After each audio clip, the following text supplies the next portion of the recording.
Rockies RRR. வணக்கம் sir.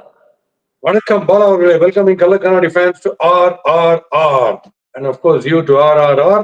RR ஜெயிச்சிட்டாங்க. எவ்வளவு ரன்ல? 6ல ஜெயிச்சிட்டாங்க. 6லும் வெற்றி, 6லும் தோல்வி, எல்லாமே அதேதான். ரைட். ஆமா சார், ஒரு சின்ன கேப்ல வந்துட்டு RRக்கு இந்த வெற்றி கிடைச்சிருக்கு. ரெண்டு டீமே நல்லா போட்டி போட்டாங்க. சில இடங்கள்ல இவங்களுடைய சொதப்பல்களை பார்த்தோம், சில இடங்கள்ல வந்து சிஎஸ்கே வந்து திணறினதை பார்த்தோம். எல்லா விஷயங்களை பத்தி நம்ம பேசுவோம். பிளஸ் அண்ட் மைனஸ் எல்லாத்தையுமே ரெமடி ரகலை அண்ட் உங்களுடைய ஆஃப்கோர்ஸ் ரிவ்யூவோட இந்த வீடியோல பார்ப்போம். ரைட் சார், இன்னைக்கு ஃபர்ஸ்ட் எடுத்த உடனே நான் கேட்க வேண்டிய கேள்வி என்ன அப்படின்னா, நம்ம ரெண்டு ரீப்ளேஸ்மெண்ட்டை பார்த்தோம் இன்னைக்கு சிஎஸ்கேல. ஸோ இந்த பிளேயிங் லெவன்ல மாற்றத்தை கொண்டு வரணும்னு சொல்லி கேட்காத ஆளே கிடையாது. செப்பாக்ல இருந்து இந்த பக்கம் கேளம்பாக்கம் வண்டலூர் வரைக்கும் கேட்கிற ஒரே சத்தம் என்ன அப்படின்னா, ஆளை மாத்துங்கன்னு. ஸோ இப்போ அதில் 2 பேரை மாத்தினாங்க. அந்த பிளேயிங் லெவன் சேஞ்சஸ் பத்தி உங்களோட இதை சொல்லுங்க. பிகாஸ் இப்போ வந்து ட்ரிபாத்தியை மாத்தல, 2 பேர் தான் மாத்துறாங்க. அந்த சேஞ்சஸ் பத்தி சொல்லுங்க. சேஞ்சஸ்ல வந்து என்ன பண்ணணும், நம்ம வந்து நம்மளுடைய டிபார்ட்மெண்ட்ஸ் பவுலிங், பேட்டிங், ஃபீல்டிங். போன மேட்ச் ஆர்சிபி மேட்ச்ல அவனுக்கு சொன்னேன், பவுலிங் நல்லா போட்டோம், பட் அவங்க ரொம்ப சுப்பீரியர் ஆட்டாங்க. அவங்க என்ஹான்ஸ் பண்ணிட்டாங்க பேட்டிங் குவாலிட்டியை. நம்ம பேடா பவுலிங் போடலன்னு சொன்னோம். ஸோ பவுலிங்ல மிஸ்டேக் இல்லை, ஃபீல்டிங்ல 3 கேட்ச் விட்டோம். இந்த தடவை எக்ஸ்ட்ராடனரியா பண்ணிட்டோம், ஃபீல்டிங் இம்ப்ரூவ் பண்ணிட்டோம், அவுட்ஸ்டாண்டிங் கேட்சஸ் போட்டோம். அதை பத்தி தனியா பேசுவோம். நம்மளோட ஒரே ஏரியா ஆஃப் கன்சர்ன் எந்த டிபார்ட்மெண்ட் ஐசியூல இருக்குன்னா, பேட்டிங் உடைய பவர் பிளே தான் ஐசியூல இருக்கு. Of course slack also. ஸ்லாக் கடைசி 2 ஓவரா இருக்கட்டும், இல்ல ஃபர்ஸ்ட் 6 ஓவர்ஸ் நமக்கு டிசைர்ட் ரன் ரேட் வருது இல்ல. மீதி பேர் 100, 110 அடிக்கும் போது நம்ம 40 அடிச்சு இருக்கோம் ஃபர்ஸ்ட் 6 ஓவர்ஸ்ல. அப்போ முதல்ல நீங்க அட்டென்ட் பண்ண வேண்டிய டிபார்ட்மெண்ட் எதுன்னா, சேஞ்சுக்கு பவர் பிளேல பேட்டிங்கை நீங்க வந்து அட்டென்ட் பண்ணணும். நீங்க பேட்டிங் அட்டென்ட் பண்ணி மாத்தணும்னா, சாம்கர் மானான் டிசைட் பண்ணீங்கன்னா ஓவர்ஸ் நிறுத்தி என்ன பிரயோஜனம் சொல்லுங்க? 2 ஃபாஸ்ட் பவுலர்ஸ் இருக்காங்க, கலீல் இருக்காரு, பத்திரனா இருக்காங்க. மீதி ஸ்லோ பவுலர்ஸ் ஒரு 6 பேர் இருக்காங்க. யார் வேணா எப்படி வேணா சிப்பின் பண்ணுவாங்க. ஸோ நீங்க சாம்கர் போல ஒரு பவர் ஹிட்டர், ஒரு ஓவர்சீஸ் கிரிக்கெட்டர், ஒரு ஃபேண்டாஸ்டிக் ஹிட்டர். நான் எதுக்கு சொல்லணும் பேரு? அங்க இருக்காரு கான்வே, பிரில்லியன்ட் நாக்ஸ் ஆடிருக்காரு சிஎஸ்கேக்கு. ஓப்பனிங்ல பவர் பிளேல என்ன மாதிரி வச்சிருக்காரு அவர். கான்வே போய் டிராப் பண்ணீங்கன்னா எவ்வளவு கொலாசல் எரர் இருக்கு.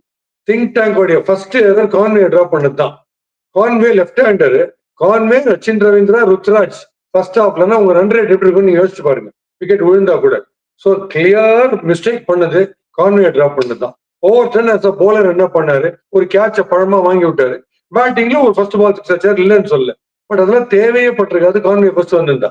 இதுதான் வித்தியாசம். மெயின் விஷயம் டிராப்பிங் ஆஃப் கான்வே தான் ஃபர்ஸ்ட் கிரைம். ஸோ கான்வே அவர்கள் உள்ள வந்தாதான் இந்த மேட்ச் வந்து வேற மாதிரி சிஎஸ்கேக்கு இனிமேல மாற ஆரம்பிக்கும் அப்படின்றது உங்களுடைய இதுவா இருக்குது. Right, okay sir. Defeat is a defeat. அதெல்லாம் ஒத்துட்டே ஆகணும். அவங்க சுப்பீரியர் கிரிக்கெட் ஆடினாங்கலாம் இல்லைன்னு சொல்லல. நீங்க ஆரம்பத்திலேயே அந்த மேட்ச் ஏற்கனவே பவர் பிளேல நம்ம போலிங்ல போட்டு கொளுத்தி எடுத்துட்டாங்க, ஆனா பின்னி எடுத்துட்டாரு. ஓகே, இப்போ அது ஓகே, அதெல்லாம் கிரிக்கெட்ல சாதாரண. ரைட் பண்ணிட்டோம். அதுக்கப்புறம் என்ன பியூட்டிஃபுல்லா வந்தோம் திருப்பி. நெக்ஸ்ட் செகண்ட் ஹாஃப் இன்டர்வலுக்கு அப்புறம் போட்டா சூப்பர்ல. சிஎஸ்கே போலிங் போட்ட விதம் பிளஸ் ஃபீல்டிங் பண்ண விதம் எல்லாம் அவுட்ஸ்டாண்டிங். அந்த ஜோஷ்ல நீங்க பேட்டிங் வந்து ஃபர்ஸ்ட் 6 ஓவர்ஸ்ல டெரரைஸ் பண்ணிருந்தீங்கன்னா கேக் வாக். திருப்பி ஃபர்ஸ்ட் 6 ஓவர்ஸ் கொண்டு மேட்ச் போய் அவங்க கையில கொடுத்தோம். பேட்டிங் பேட் ஆடி நம்ம போறாத வேலை. ஜோப்ரா ஆச்சர் முதல்ல ஒரு டெர்பிகா போட்டு, ஏற்கனவே போன மேட்ச் சொன்ன முதல்ல ஒரு டெர்பிகா போட்டு அப்புறம் பேடா போடுவார். ஆனா அந்த முதல்ல ஒரு கரெக்டா ரச்சின் மாட்டினாரு. ரச்சின் ரவீந்திரா ஒரு சீசன்ட் கிரிக்கெட்டர். ஆடுற எல்லா பாலும் ஸ்விங் ஆகி ஸ்லிப்பு பக்கம் போகுதுன்னா அங்க கொஞ்சம் அட்ஜஸ்ட் பண்ணிக்கணும். திருப்பி அதே ஸ்ட்ரோக்கு போய் காட்ட வேண்டானா அங்கதான் பிரசன்ஸ் ஆஃப் மைண்ட் ஒன்று. இந்த பிரசன்ஸ் ஆஃப் மைண்ட் அஸ்வின் டெர்பிகா பண்ணார். அது நம்ம வருவோம் நெக்ஸ்ட். ஆமா, கண்டிப்பா. அந்த ஒரு முதல் 3 ஓவர்ல சிஎஸ்கே உடைய ரன் வந்து 5. அதுக்கப்புறம் 3 ஓவர்ல வந்து பவர் ஓரளவுக்கு ஒரு ராகுல் திரிபாதி அண்ட் ருத்ராஜ் கெய்க்வாட் 2 பேரும் அடிச்சு அந்த 3 ஓவர்ல பிக்கப் பண்ண 34 ஆட் ரன்ஸ் வச்சுதான் 6 ஓவர் முடியல 40 அப்படின்னா அது ரொம்ப டேஞ்சரஸா இருந்திருக்கும் அந்த ரன்ஸ். சார், இப்போ சிஎஸ்கேவை பொறுத்த வரைக்கும் அவங்க எதிர்பார்த்தது என்னவா இருந்திருக்கும்னா, அந்த லாஸ்ட் 3 ஓவர்ல ஃபாஸ்ட் பவுலர்ஸ் வருவாங்க அப்படின்னு எதிர்பார்த்திருப்பாங்க. ஆனா பாத்தீங்கன்னா வந்து கரெக்டா தோனி ஸ்ட்ரைக்ல இருக்கிறாரு, ஜடேஜாவும் இருக்கிறாரு. சரி, நம்ம ஏன் வந்து மஹேஷ் தீக்ஷனாவை இறக்கக்கூடாதுன்னு சொல்லிட்டு தீக்ஷனாவை இறக்கி விட்டாங்க அந்த ஒரு 18th ஓவருக்கு. அது வந்து ஒரு நல்ல ஸ்மார்ட் மூவா இருந்துச்சு பாக்குறதுக்கு. ஸோ அதை பத்தி ஆல்சோ அவரை பத்தி சொல்லுங்க. அண்ட் ஆல்சோ நம்மளுடைய மேட்ச் வின்னரா அந்த டீமுக்கு RRக்கு இருந்த ஹசரங்கா, இந்த ஸ்பின்னர்ஸ் பத்தி சொல்லுங்க. ஹசரங்கா வந்து போந்துட்டாரு. ஃபர்ஸ்ட் பாலே ஒரு இம்பார்ட்டன்ஸ் கொடுத்துட்டோம்ல. திரிபாதி குளிக்கினே இருந்தார்ல ஷோல்டர். ஃபர்ஸ்ட் பால் கரெக்டா மெட்டில ஒரு அவுட். ஸோ அவர் ஒரு அவுட் கொடுத்தோன்னு முதல்ல ஆஹா, அப்புறம் ரெட் கார்பெட் போடுறோம். வாங்க அசரங்கா, ஓரங்கா, அசரங்கா, ஸ்ரீலங்கான்னு கூப்பிட்டோம் வாங்கன்ட்டு. முதல்ல 2 விக்கெட். விஜய் சங்கர் என்ன பண்ணாரு? விஜய் சங்கர் ஃபர்ஸ்ட் பாலே அவுட் ஆற மாதிரி ஆனார். ஓகே, ஃபீல்டிங் ஜீனியஸ் மாதிரி பண்றாரு, நோ டவுட் அபவுட் இட். பேட்டிங்ல ஃபர்ஸ்ட் பால் அவுட் ஆற மாதிரி ஆயிட்டு அந்த அந்த ஒரு ஒரு நர்வஸ்னஸ் ஒரு வாட் எவர் யூ கால் ஆங்ஸைட்டியை ஓவர் கம் பண்றதுக்கு ஒரு கூகுளியை பிக் பண்ணி பியூட்டிஃபுல்லா அடிச்சார் 28 கிளாசிக் ஷாட். இப்போ அதை கரெக்டா மிடில் ஸ்டம்ப்ல காலை வெளில வச்சு அடிச்சார். நெக்ஸ்ட் பால் அதே பால் தான், ஆனா காலை அக்ராஸா வச்சு அடிச்சுக்கலாம். இவர் என்ன பண்ணாரு? ஸ்ட்ரெயிட்டா போனார் அந்த பால் ஆடுறது. திருப்பி டிஃபென்சிவா புஷ் பண்ண போய் இவ்வளவு பெரிய கேப், பேட் அதுல அவுட். சோ நம்ம யோசிக்கவே மாட்டேன்றோன்ற நம்ம அப்பர் ஹேண்ட் வருது, அதுக்கப்புறம் திருப்பி கீழே போறோம் லோவர் ஹேண்ட்ல. சோ இதுதான் விஷயம். அண்ட் சிஎஸ்கே ஒரு விஷயம் நல்லா தெரிஞ்சுக்கணும், சுமாரான பால் அவங்க போடுறதுக்கு நாங்க வெயிட் பண்ணுவோம். அந்த பாலை யாருக்கு போட்டாலும் நாங்க 11 பேர் சிக்ஸ் அடிப்போம். ஆனா அவங்க நல்ல பால் போடும்போது நாங்க தள்ளிட்டு ஜஸ்ட் ஒரு ரன் தான் ஓடுவோம். ஏன்னா நல்லா போடுறாருப்பா அப்படின்ற காரணத்தை சொல்லினே இருந்தா எப்படி நம்ம சாம்பியன்ஷிப் அடிக்க முடியும் எனக்கு சொல்லுங்க. அவங்க நல்லா தான் போடுவாங்க. அந்த நல்லா போடுற பால், அவன் போடுற யாருக்கரை நீ டிக் பண்ணி எப்படி சிக்ஸ் அடிக்கிற, அவன் போடுற யாருக்கருக்கு நீ எப்படி ஸ்டம்ப் அவுட் இம்ப்ரோவைஸ் பண்ணி எப்படி சிக்ஸ் அடிக்கிற. கட்சி 3 ஓவர்ஸ்ல யார் இம்ப்ரோவைஸ் பண்ணாங்க? யாரோ ஒருத்தர் பண்ணாங்க சொல்லுங்க? இல்லையே. சரி, ஃபர்ஸ்ட் 6 ஓவர்ஸ்ல யார் இம்ப்ரோவைஸ் பண்ணாங்க? பண்ணல. ஃபர்ஸ்ட் 6 ஓவர்ஸ்ல அவங்க போலிங் ஆன் டாப். சோ அதுல run rate down. Then your asking rate becomes one very huge challenge. ஏன்னா முதல் 6 ஓவர் சொதப்பிட்டோம். இந்த ஹியூஜ் சேலஞ்ச் ஆக யாராவது ஒரு ஓவர் ஒருத்தருடைய ஒரு போலரை பிக் பண்ணணும் வச்சு வாங்கறதுக்கு ஒரு 25 ரன்ஸ். அதையும் பண்ணல. we are just waiting for the loose ball.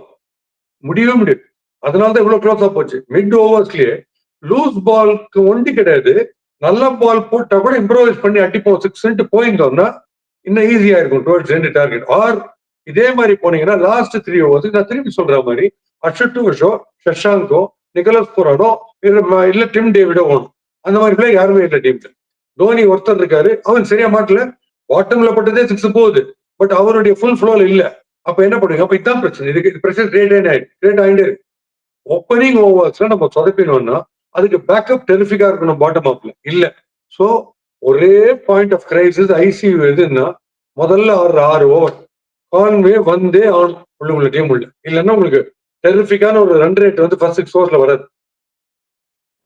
Sir இந்த ஸ்குவாட்ல வந்து யார் இருக்காங்களோ அவங்கள வச்சுதான் விளையாட முடியும். அப்ப எனக்கு என்ன, அப்ப நான் இதான் போன மேட்ச்லயும் கேட்டேன், இது வந்து இன்னைக்கு பிரச்சனையா இல்ல இந்த சீசன் முழுக்க இதான் பிரச்சனையா அப்படின்னு அதுக்குதான் கேட்டேன். ஏன்னா இப்ப உங்களுக்கு வந்து ஒரு தோனிக்கு முன்னாடி டூபேக்கு பின்னாடி இப்படின்னு யாருமே இல்ல நடுவுல. சோ நடுவுல ஜடேஜா வராரு நம்பர் 5ல, நம்பர் 6ல வராரு. பிகாஸ் இப்போத்துக்கு தோனி வந்து அவரை தன்னை செல்ஃப் கான்பிடென்ட்டா நினைச்சுக்கிறது இல்லையா, இது என்ன காரணம்னு எனக்கு தெரியல. ஜடேஜாக்கு அப்புறம் தோனி வராருன்றதே முதல்ல அக்செப்டபிளா இல்ல. அதுலயும் ஜடேஜானால கண்டிப்பா ஆடவே முடியலங்கும் போது இவங்க 2 பேரை தாண்டி 2023 ஐபிஎல் இருந்து நம்ம பாக்குறோம். வேற ஆப்ஷன் இல்ல. 22 ஐபிஎல் அந்த ஆக்ஷன் மெகா ஆக்ஷன்ல இருந்து இந்த மெகா ஆக்ஷன் முடிஞ்சு போய் இவங்க ஏன் ஆக்ஷனுக்கு ஆக்ஷன் வந்து அந்த ஒரு ஒரு ஒரு வின்னிங் ஸ்லாட்ல வந்து ஒரு ஒரு அசுதோஷ் மாதிரி யாரோ ஒருத்தங்களையோ அவங்களே இல்லாம வெறும் ஜடேஜா தோனி வெறும் ஜடேஜா தோனினா. ஆனா இவங்க டீம்ல இவங்க 2 பேர் தான் இருப்பாங்க. பட் ஆப்போசிட் டீம்லயும் அதே மாதிரி பவுலர் இருக்கணும்ல. 2021 இருந்த பவுலர் இல்லையே. ஆப்போசிட்ல வரவங்க எல்லாம் வந்துட்டு இப்போ வைட் யாக்கர் போடுறாங்க, டிராம்லைன் கிட்ட போடுறாங்க, திடீர்னு ஸ்லோ பவுன்சர் போடுறாங்க. அவங்க மாறிட்டே இருக்கும்போது நீங்க எக்யூப் ஆகாம அதே 2 பேரை வச்சுக்கிட்டு நாங்க ஃபேஸ் பண்ணுவோம்னா அது கஷ்டம் தானே சார்? கஷ்டம் தான் டெஃபினட். அவங்க அப்கிரேட் பண்ணிக்கிறாங்க, நம்ம இருக்கு கெப்பாசிட்டி இருக்கு. பட் ஒண்ணு உங்களுக்கு நான் திருப்பி அந்த 2 பேர் சொல்றேன், ஷஷாங்க் மாதிரி ஒரு மேசிவ் ஹிட்டர்ஸ் டீம்ல இருக்கணும். அந்த டீம்ல இப்ப அந்த டீம்ல இந்த மாதிரி ஹிட்டர்ஸ் இல்லைன்னா இருக்கிறவங்க அதை ஃபில் இன் பண்ணணும். அதாவது they should step into their ஷூஸ்னா அவங்க இதே கிரீஸ்ல நின்று அந்த கிரிக்கெட் வேலைக்கு ஆகாது. இதை நான் எந்த இடத்துல வேணா சொல்றேன். அங்க போய் அவங்க மீட்டிங்ல கூட போய் சொல்லிட்டு வந்தேன். நீங்க கிரீஸ்ல நின்று கிரிக்கெட் ஆடினீங்கன்னா கட்சி 3 ஓவர் நீங்க இதை மிஞ்சி போனா between inner circle and boundary அடிப்பீங்க. நீங்க கிரவுண்ட் விட்டு வெளில அடிக்கணும்னா நீங்க இம்ப்ரோவைஸ் பண்ணி தான் ஆகணும். ஏன்னா அவங்க நல்ல போலர்ஸ் வச்சிருக்காங்க.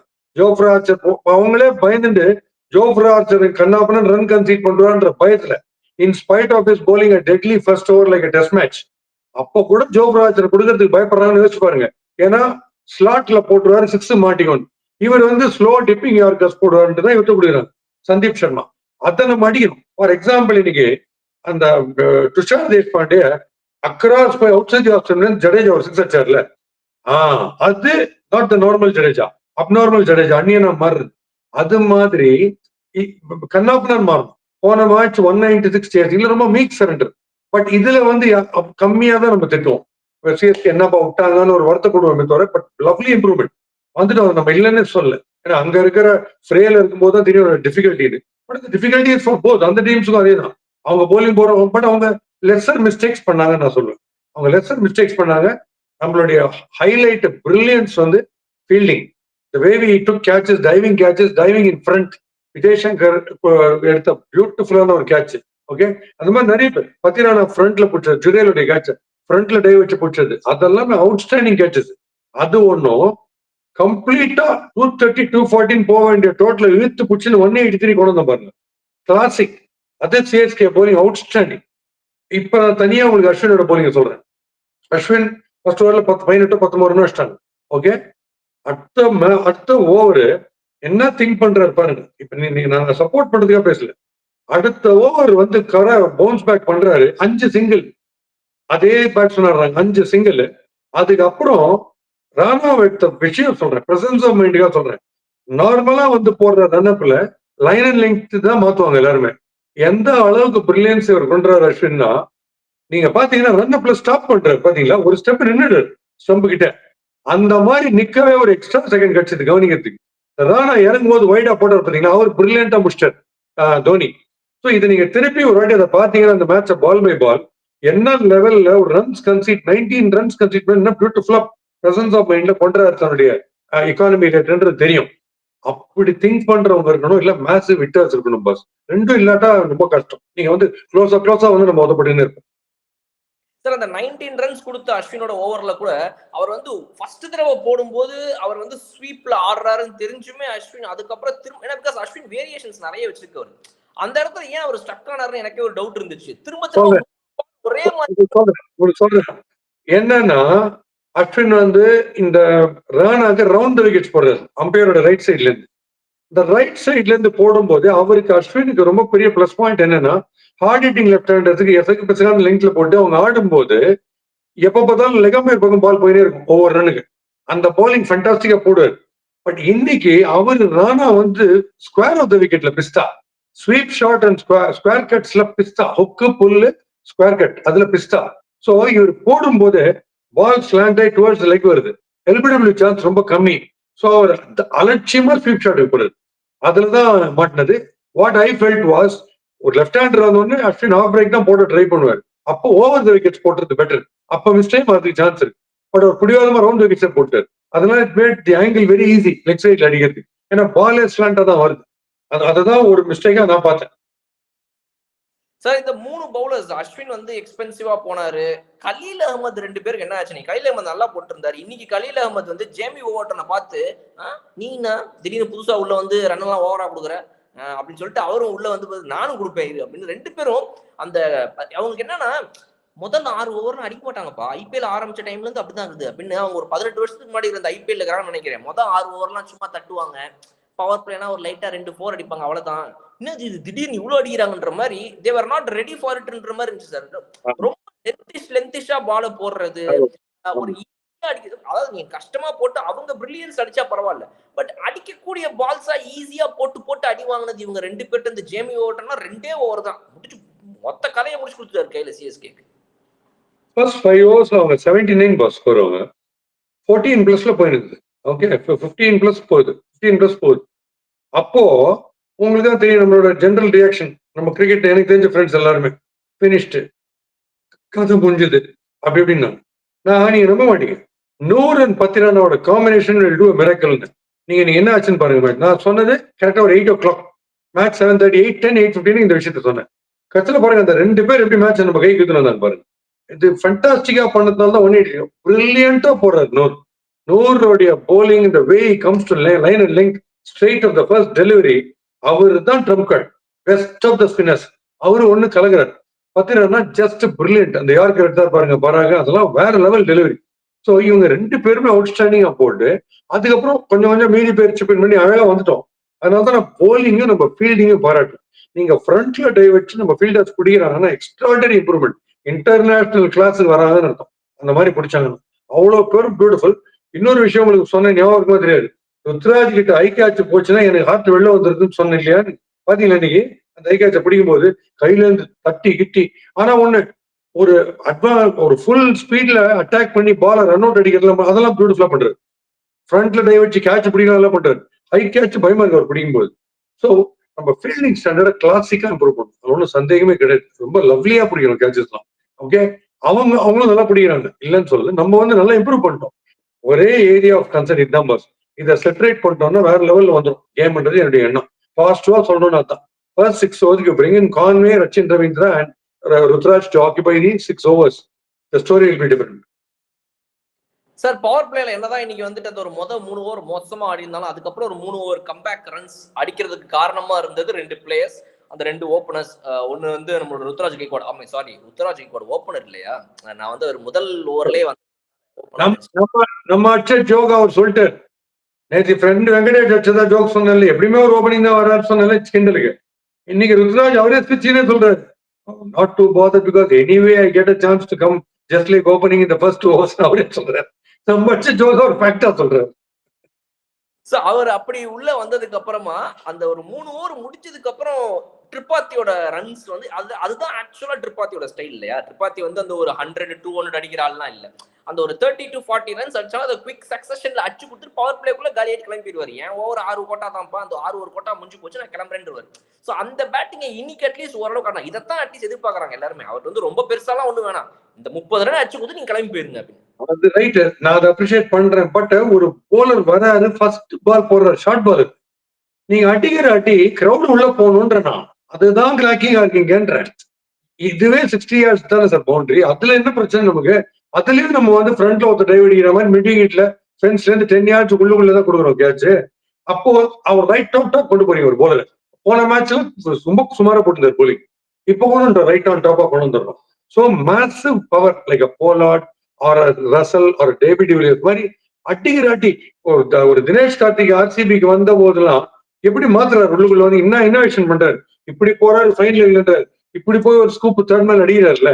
அது மாதிரி பிளேயர்ஸ் இல்லையா நம்ம தேர்தல்? யாருக்குமே அது தெரியாதா? இல்ல ஒரு கேம்ப்ல அந்த மாதிரி யாருக்குமே பிராக்டிஸ் கொடுக்கலையா? இருக்காங்களே, ஏன் எஃபெக்ட் பண்ண மாட்டேன்றாங்க தான் எனக்கு புரியல. பிரசன்ஸ் ஆஃப் மைண்ட் அஸ்வினுக்கு ஒரு போலிங்ல இருக்கு, எப்படி திருப்பி வரணும் பேக் இன் ஆக்ஷன். பத்தினா டெரிஃபிக்கா போட்டுறாரு அவர் கொடுக்குற ஓவர்ஸை. இப்ப சிவம் டூபே எடுத்துங்க. சிவம் டூபே பிரமாதமா நமக்கு ஒரு ரிலீஃப், உள்ள வந்து அடிக்கிற சிக்ஸஸ்லாம். ஆனா அவர் அவுட் ஆன பால் எக்ஸ்ட்ரா கவர் மேல 6 அடிக்க வேண்டிய பால் அவர் என்ன பண்றாரு, பிளாட்டா ஃபீல்டருக்கு லெவல்லயே கொடுக்குறாரு கேட்ச். அது டைவிங் கேட்ச். அதை இன்னும் கொஞ்சம் ஜூம் இன் பண்ணாங்கன்னு தான் தெரியாது கிராஸ்ல பால் பட்டுதா இல்லையான்னு. இப்ப ஃபிங்கர்ஸ் பாலுக்கு இருக்குன்றதுனால அது அவுட்னு சொல்ல முடியாது. ஏன்னா இவங்க என்ன சொல்றாங்க, the fielder should be in absolute control of the ball for a few secondsன்றாங்க. அப்பதான் கேட்ச்ன்றாங்க. அந்த few seconds கண்ட்ரோல்ல கையில அது இருக்கிறதுக்கு முன்னாடி கிராஸ்ல பட்டதுன்னா நாட் அவுட் தானே. ஸோ நிறைய ஜூம் இன் பண்ணி ஸ்லோ மோஷன்ல பார்த்தா தான் தெரிஞ்சிருக்கும். ரொம்ப குவிக்கா தேவர் in a mood to decide that it is out. Fingers are under, so I'm ready with my decision. Fingers are under அந்த கூட புல்லுல தேய்லாம் இல்ல ஃபிங்கர், அதை பார்க்கலன்றான். ஸோ சிவம் டூபே அவர் கையில எடுத்துக்கணும் மேட்ச. அவருக்கு நல்லா பட்டுன்னு இருக்கு. அவர் அடிக்கிற அடி அது கவர்ஸ் மேல 6 போடுமே தவிர you're giving a chance for the fielder to take a catch. So there is something extra you have to do if you are aiming at championship. அதுதான் லேக்கிங். 2 மேட்ச்ல கன்சிஸ்டன்ட், 3 மேட்ச்ல கன்சிஸ்டன்டா ஓரளவுக்கு நமக்கு ஆடி கொடுத்துருக்கிறது இவ்வளவுதான் சார், ருத்ராஜ் கெய்க்வாட். அவர் மட்டும் 2 மேட்ச்ல, ஃபர்ஸ்ட் மேட்ச்லயும் சரி இந்த மேட்ச்லயும் சரி ஒரு ஹாஃப் செஞ்சுரி போட்டிருக்காரு. மத்தபடி அந்த ஒரு 70s and 80s மத்த டீம்ல யாராவது ஒரு power hitter through out the இன்னிங்ஸ்ல நின்று ஆடுறாங்க, அது வந்து நம்ம கிட்ட மிஸ் ஆகுது. போன மேட்ச்ல வந்து இவர் அடிச்சாரு ரச்சின் ரவீந்திரா, பட் மத்த 2 மேட்ச்ல அவரால் பெருசா அடிக்க முடியல. சோ அந்த லாங் இன்னிங்ஸ் ஆடக்கூடிய கெப்பாசிட்டி இருக்கிற பிளேயர்ஸ் மேலதான் பேங்க் பண்ண முடியும், வேற வழியே கிடையாது. அது வந்து ருத்ராஜோ, ரச்சின் ரவீந்திராவோ, நீங்க சொன்ன டூபேவோ, அந்த இன்னிங்ஸ் கிடைக்காம அவங்க சின்ன சின்ன கேமியோல கிளம்பி போயிடுறதும் அந்த நேரத்துக்கு எஃபெக்டிவா இருக்குது. இன்னைக்கு டூபே வந்ததெல்லாம் வந்து ஒரு பெரிய ரிலீஃபா இருந்துச்சு. ஏன்னா அந்த டைம் அடிச்ச சிக்ஸஸ்ல ரிக்வயர்ட் 100 நல்லா குறைஞ்சது. பட் அது திரும்ப ஸ்டே ஆகாம போயிடுறது தான். ஏன் வேண்டிய ருத்ராஜ் ஓபனிங் வரணும்னா, அந்த என்னதான் முதல் பால் அவுட் ஆயிட்டு இவர் நம்பர் 3 உள்ள வந்தா கூட, நம்பர் 3 வந்து ஓபனரா மாதிரி வந்தாலுமே சரி, ஆனா அவருக்கு இருக்கு அந்த ஃப்ளோ, அந்த confidence that is going to open the inning ஒன்று இருக்குல்ல, அது விஷயமே வேற. அதுல நல்லா ரன்ஸ் இந்த கேப் சஷ்டார்னா, இப்ப கடைசியில் உங்களுக்கு என்ன சொன்னேன், அவர் பவர் பேக்டா அவரால் முடியாது. கடைசியில பாருங்க, outside off miss time down போச்சு. ஃபுல் பவரா அடிக்க வேண்டிய ஷாட் அடிக்க முடியாம போச்சு. அதுக்கெல்லாம் நெசசிட்டி இல்லாம இருக்கும். இவர் ஏர்லியரா வந்து கிளைடிங் அண்ட் டிஃப்ளெக்டிங் அண்ட் கேரசிங்ல இவருக்கு ஒரு 40-50 வந்து ரொம்ப ஈஸியா அடிச்சுவார். இறங்கிலாம் ஆடுவார். அந்த ஸ்டாமினா குறைஞ்சனே வருது. அதனால ஒரு ஓப்பனிங் தான் அவர் வரணும். இப்ப எனக்கு ஃபார்ச்சுனேட்லி நீங்க தோனி வந்த போது 2 ஃபுல் டாஸ் அவர் மிஸ் பண்ணாரு. பட் கரெக்டான டவுனுக்கு தான் வந்தார். அதுல ஒண்ணும் ரிக்ரெட்ஸே கிடையாது. ஆனா கூடிய மட்டும் தான் ஸ்ட்ரைக் எடுத்துக்கணும்ன்றான். அவர் சிங்கிள் எடுக்கிறது வேஸ்ட். நான் ஒரு பால் மிஸ் பண்ணா கூட அடுத்த 2 பால் நான் சிக்ஸ் அடிப்பேன் அப்படின்றது அவர் ஆடணும். இன்னைக்கு அது கிளிக் ஆகல. ஸ்டோரி பிகேம் டோட்டலி டிஃபரெண்ட் விடுறேங்க. ஆனா நான் சொல்றேன் கரெக்ட், அவர் வந்த இது கரெக்ட் தான். 2 பேட்ஸ்மேனுக்கு முன்னாடி வந்தது கரெக்ட் தான். சார் அஸ்வினுக்கு எத்தனை தடவை நீங்க ஹை கேட்ச் வந்து பாத்திருக்கீங்க? இன்னைக்கு ஒரு ஹை கேட்ச் வந்து அது அழகா புடிச்சாரு அவரு. எனக்கு என்னன்னா நான் இந்த கேட்ச் பார்த்தப்ப நான் யோசிச்சேன். நான் நேத்து மேட்ச்ல யோசிச்சுட்டு இருந்தேன். எப்பவுமே இந்த ஃபீல்டிங்ல அஸ்வின் இருக்கிற இடம் மட்டும் இவர் எங்க இருக்கிறாருன்னே பெருசா தெரியாது. ரொம்ப வந்து அவரை கரெக்டா இந்த இடத்துல எல்லாம் பெருசா ஹை கேட்ச் வர இடங்கள்ல எல்லாம் நீ இருக்கக்கூடாது அப்படின்னு லைட்டா நம்மளும் கரெக்டா அவரை பிளேஸ் பண்ணிருப்பாங்க. இன்னைக்கு அவருக்கு வந்த ஒரு கேட்ச் வந்து நல்லா ஒரு ஓடி போய் ரிவர்ஸ்ல போய் அழகா நல்லா புடிச்சாரு சார். நல்ல ஒரு கேட்ச். ஹெட்மயரோட கேட்ச் நினைக்கிறாரு கரெக்டா? ஃபண்டாஸ்டிக்கா புடிச்சாரு. ஓவர் டர்ன் விட்டுட்டு அந்த கேட்ச். சரி, we can't afford to leave such catches. இப்போ ஹூடா விட்ட மாதிரி ஈஸி கேட்ச். அஸ்வின் வந்து மென்டலி வெரி ஸ்ட்ராங். என்ன கிரௌட் பிரஷர் எது இருந்தாலுமே நான் தான் தாதான்ற ஒரு ஃபீல்ட்ல கிரிக்கெட் ஆடுறவர் தான். அந்த கேட்ச் பியூட்டிஃபுல்லா பிடிச்சாரு. ஃபண்டாஸ்டிக்கா பிடிச்சாரு. கீழே வைக்காம வேற பார்த்துட்டாரு. கிராஸ் ஆகும், அதுதான் சொன்னேன்.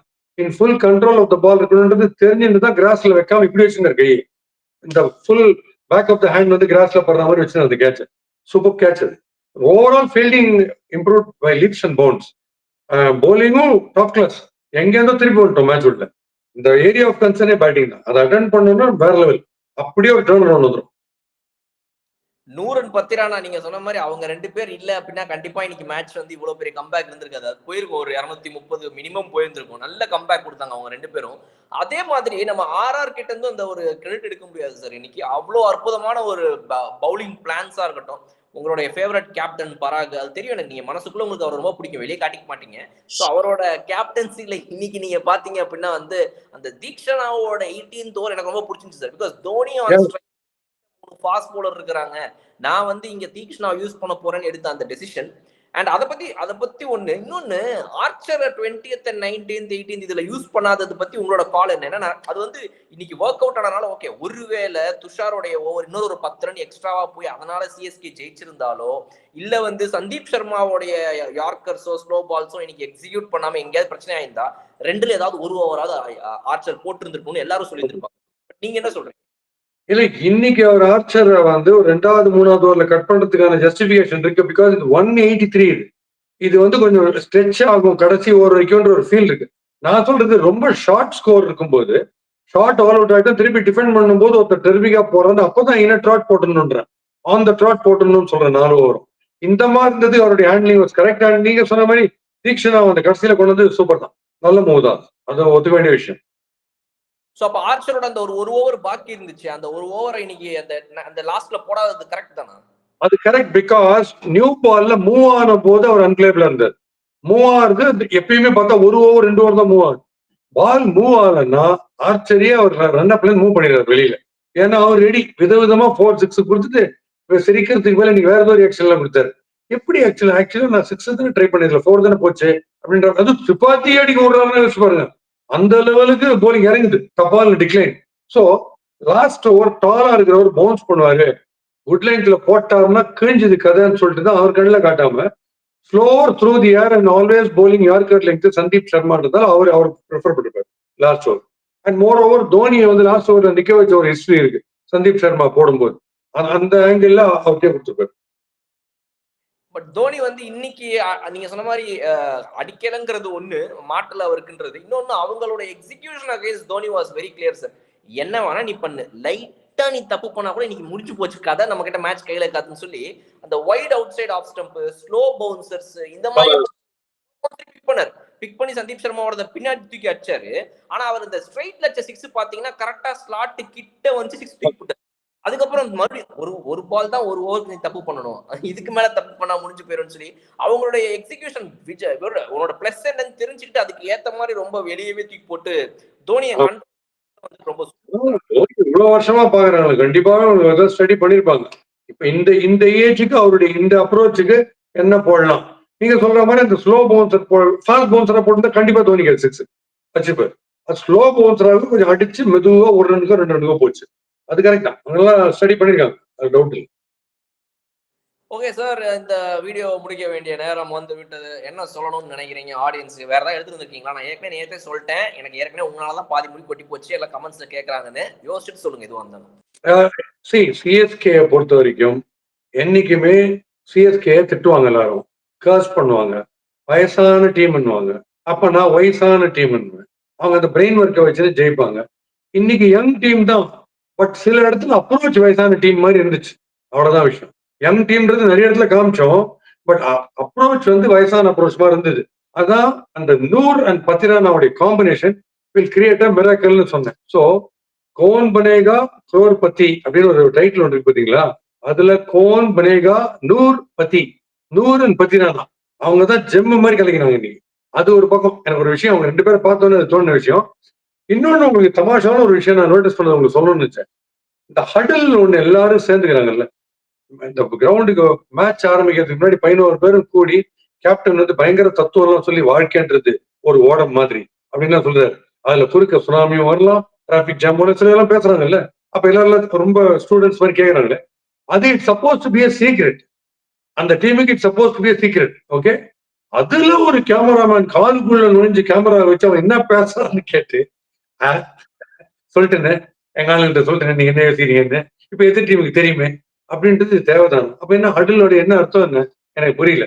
இதை அலோவ் பண்ணக்கூடாது இல்ல, அது எப்படி அலோவ் பண்றாங்க? அப்ப எல்லாருக்குமே இண்டிவிஜுவலா ஒரு கேமரா பிக்ஸ் பண்ணு காலர்ல.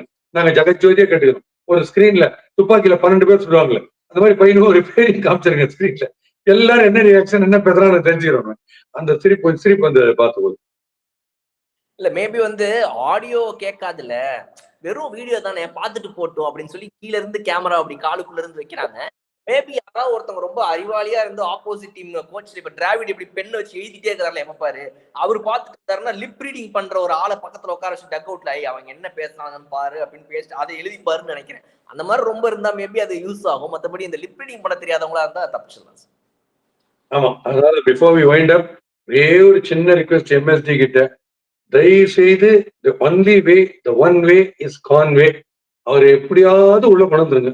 இந்த கொண்டுட்டீங்கன்னா ஸ்டோரி இஸ் டிஃப்ரெண்ட். ஃபைனல்ஸ்ல அவர் என்ன ஆட்டம் ஆண்டாருன்னு நமக்கு தெரியும். நம்ம ஜெயிச்சோது கட்சியா 23ல அவர் ஆண்டவர் தான் நமக்கு தெரியும். ஸோ மோர் ஓவர் இந்த இன்னர் சர்க்கிள் 9 பேர் நிற்கும் போதெல்லாம் 6 கண்டு வெளியே ஆடாம பியூட்டிஃபுல்லா லாக் பண்ணி 1 பவுன்ஸ்ல போட்டு அடிப்பார். Very brainy player plus 8 spin வந்தாலும் புல்ஸ்ல எல்லாம் 6 அடிக்கக்கூடிய கெப்பாசிட்டி இருக்கவர். அவரை போய் வேஸ்ட் பண்ணாதீங்க தயவு செய்து. கான்வே தயவு செய்து, தே வாண்ட் கான்வே இல்ல, வி வாண்ட் கான்வே. சீக்கிரம் எடுத்து வந்துருக்கு. ஆனா எப்பவுமே சார் சிஎஸ்கே இந்த ஒரு காம்பினேஷன் ஒன்று ஃபிக்ஸ் ஆயிடுச்சு அப்படின்னா அதை மாத்த மாட்டாங்கன்றது நமக்கு தெரியும். அது வந்து எப்படி அவங்க ஃபாலோ பண்றாங்கன்னா அந்த சீசனுக்குள்ள மட்டும்தான். போன சீசன்ல ஒரு காம்பினேஷன் ஒர்க் அவுட் ஆச்சு, அதை இந்த சீசன்ல கண்டினியூ பண்ணணும் நீ கேட்டா அதெல்லாம் என்னால முடியாதுன்றாங்க. பிகாஸ் அது ஜென்ரலா எனக்கு புரியல. பிகாஸ் அவங்க 2 பேரோட ஓப்பனிங் பார்ட்னர்ஷிப், ஆளுக்கு 2 பேரும் 450 ரன், 2 பேரும் 500 ரன் கிட்ட அடிக்கிற ஒரு ஆட்களை எப்படி இவங்க பிரிச்சு வச்சு வெடிக்க பாக்குறாங்கன்றது புரியல. Let's hope next match at least Let's hope. And I have further to say about நம்ம ராணாவுடைய பேட்டிங்ல. நிதிஷ் ராணா கிளாசிக்கா இருக்கு. ரொம்ப பெரிய ஃபேனு. கேகேஆர் அவர் ஆடும்போது அடிச்சிருக்க நாக்ஸ் எல்லாம் அன்பிலீவபிளா இருக்கும். ஸ்ட்ரோக்ஸ் எல்லாம் ஸ்கொயர் கட்ல 6 ஹுக் 6 எல்லாம் எக்ஸ்ட்ராடனரி பிளேயர். அவர் வந்து நீங்க போட்டு சிங்கிள் ஹேண்டடா மூடியை மாத்தி விட்டார். அந்த அளவுக்கு கூட 183 ஸ்கோர் வந்திருக்காரு. Nitish Rana real big bang theory தான் வச்சு வாங்குவாங்கன்னு வைட்டாரு. பியூட்டிஃபுல்லா இருக்காரு. பட் நம்ம ஆள் வந்து கடைசியில பிரெயினை காமிச்சு அந்த விக்கெட் எடுத்தது ரொம்ப பியூட்டிஃபுல்லா இருந்துச்சு. ரியல் பிரெயினி போலிங் அது. நிதிஷ் ராணா தவிர வேற யாரும் ஒழுங்காவே ஆடல சார் இந்த டீம்ல. ஆடினார். அவர் வந்து இதுக்கு முன்னாடி அவருடைய ஹையஸ்ட் ஸ்ட்ரைக் ரேட்னே பாத்தீங்க அப்படின்னா வந்து இந்த மாதிரி ஸ்ட்ரைக் ரேட்ல ஆடுற ஆள் கிடையாது. அவர் கேகேஆருக்கு ஆடுவாரு. பட் லாஸ்ட் கொஞ்சம் டவுன் ஆயிட்டாரு ஒரு மாதிரி. ஏன்னா கேகேஆரோட அப்ரோச் வேற மாதிரி போயிடுச்சு. அவங்க வந்து ஃபுல் ஹிட்னு போயிட்டாங்க. அதுல இவர் கொஞ்சம் இந்த தட்டி ஆடுற ஆளா இவர் வேணுன்றப்ப ஃபிளம்பாயிண்டா மாறிப்பாரு. சோ அவருக்கு செட் ஆகலாங்க. இங்க வந்து இன்னைக்கு இவர் இப்படி ஆடுவாருன்னு யாரும் எதிர்பார்த்தாரு. யூஸ்வலா நம்ம கிட்டக ரொம்ப கிட்டக வந்துட்டு டச் அண்ட் கோல வந்து தோத்தோம்னா slip between the cup and the lip பண்ணுவோம். இப்போ வந்து 6 between the cup and the lip, just 6 runs போன மேட்சோட ஃபண்டாஸ்டிக் இம்ப்ரூவ்மெண்ட். ஸோ இதை வந்து டிஃபீட் தான். ஆர்ஆருக்கு தான் ஃபுல் கிரெடிட் இது ஜெயிச்சதுக்கு. பட் இது ஒரு பயங்கர டிஃபீட்டா நினைக்காம ஆல்மோஸ்ட் ஃப்ரண்ட்டையா அப்படின்னு ஃபீல் பண்ற லெவலுக்கு பண்ணிட்டாங்க performance. So it clearly indicates டெரிஃபிக்கா திங்க் பண்றாங்க. இன்னும் just one yard more, 1 inch மோர்னு சொல்லலாம். அந்த மாதிரி திங்க் பண்ணா டபுள் ஆயிடும் பெர்ஃபார்மன்ஸ்ன்ற பாசிட்டிவ் எண்ணம் எனக்கு இருக்கு. சார் லாஸ்ட் கொஸ்டின் இது மட்டும் கேட்டு முடிச்சுக்கலாம். எனக்கு இப்ப என்ன தோணுதா திடீர்னு ஜேமி ஓவர்டன் லாஸ்ட்ல அடிச்சார்ல ஒரு 6 நல்லா கனெக்ட் பண்ணி மீட் பண்ணி அடிச்சாரு. இன்னொன்னு ட்ரை பண்ணி போச்சு பேக்வர்ட் ஸ்கொயர்ல வந்துட்டு. அப்ப எனக்கு என்ன தோணுதுன்னா, இப்ப சாம் கர்ன் எல்லாம் இவங்க நம்பர் 4 நம்பர் 5 ஆடுறதுக்கு யோசிச்சுட்டு இருந்தாங்கல்ல, இவர் சாம் கர்னை விட நல்ல பெட்டர் ஹிட்டர் தான் இவர். இவர் வந்து 150 strike rate all over T20 records வச்சிருக்க ஒரு ஆள். அப்ப நான் என்ன கேக்குறேன், ஜடேஜாவெல்லாம் தோனிக்கு முன்னாடி இறக்குறதுக்கு பதிலா, ஜடேஜாவும் கிட்டத்தட்ட அந்த மாதிரி தான் ஆடுறாரு. நீங்க ஜடேஜாவை தோனிக்கு பின்னாடி வச்சுக்கோங்க. ஜேமி ஓல்டனை வேணா தோனிக்கு முன்னாடி இறக்கி விடலாமா அப்படின்னு எனக்கு தோணுது. அடுத்த மேட்ச் மேபி இவரோட இந்த ஹிட்டிங் அது ப்ரொவைடட் ஓவர்டனை கண்டினியூ பண்ண நெக்ஸ்ட் மேட்ச். இப்ப கான்வே வந்துட்டு அந்த கதை இருக்காது. அது ஒண்ணு. இப்ப நான் என்ன சொல்றேன், ஓவர்டனுக்கும் என்ன பிரசன்ஸ் ஆஃப் மைண்ட் வேணும்ன்றது. 3 balls 17 to win. பியூட்டிஃபுல்லா straight 6 first ball. Hats off. இப்ப next ball you can't expect the same ball. சத்தியமா போட மாட்டான் அந்த பால். The ball is not going to bowl the same ball. அப்ப இவர் இம்ப்ரூவைஸ் பண்ணல. திருப்பி அப்படியே நிக்கிற ஸ்டேப் விட்டா ஸ்லோ பாலை முக்கி அடிச்சு துணி துவச்சு ஒரு 2 ரன்னோ 1 ரன்னோ வந்து இல்ல. அதுதான் கூடாதுன்ற. இப்ப இன்னும் 2 பால் இருக்கு. இன்னும் ஒரு 2 6 ஓணும் அப்படின்னு டவுன் கிரீஸ் அவுட் நவுந்தா they will try something extra. There's a possibility they might bowl a full toss or உங்களுக்கு clear room கிடைக்கும். இது 6 ஃபுட்டர் வேற ஷர்மா ரூம் கிடைக்கும் ஃபுல் பேட் ஸ்விங்குக்கு. அப்ப நீங்க அதை பண்ணாதான் நீங்க பெஸ்டா. நீங்க அங்க வந்து மண்டேனா வந்து ரெகுலர் நார்மல் கிரிக்கெட் ஆடக்கூடாது. இன்னும் 2 பால் இருக்கு. யூ நீட் 13 ரன்ஸ் நீங்க காட்ட வேண்டாமா எப்படின்றது அது அதுக்கு சொல்றேன். Right, okay sir, thank you so much. இன்னைக்கு உங்களுடைய இந்த ரிவ்யூ ரெமெடி ரகலை எல்லாமே எனக்கு ரொம்ப பிடிச்சிருந்துச்சு. ஆடியன்ஸ்க்கு அஃப்கோர்ஸ் எல்லா நாள் மாதிரி இன்னைக்கும் பிடிக்குன்ற நம்பிக்கையோட நாளைக்கு வீடியோல நான் உங்களை வந்து பாக்குறேன். MI vs KKR எவ்வளவு இன்ட்ரெஸ்டிங்கா போக போகுதுன்றதை வெயிட் பண்ணி பார்ப்போம். Thank you for joining sir. Thank you very much. நாளைக்கு கண்டிப்பாக சந்திப்போம். சிஎஸ்கே ஃபேன்ஸ் வந்து அவங்க வந்து பயங்கர ஆர்டன் ஃபேன்ஸ். அவங்க ஜெயிக்கணும்னு தான் பார்ப்பாங்க. பட் இந்த தோல்வி கூட இன்னும் சூப்பர் டூப்பர் விக்டரிஸுக்கான ஒரு தோல்வி தான். Because we are so near and yet so ஃபார்ன்ற மாதிரி ஆயிடுச்சு அப்படின்ற ஃபீலிங்ல அவங்க பார்த்தா அடுத்த கேம் ட்ரிபிள் என்ஜாய் பண்ணுவாங்க. ஏன்னா இவங்க எப்படியும் கெப்பாசிட்டி டபுளா பாக்கிடுவாங்க. So let's hope for the best. மறுபடியும் நாளைக்கு இன்ட்ரெஸ்டிங் மேட்ச்ல சந்திப்போம். On our favourite RRR.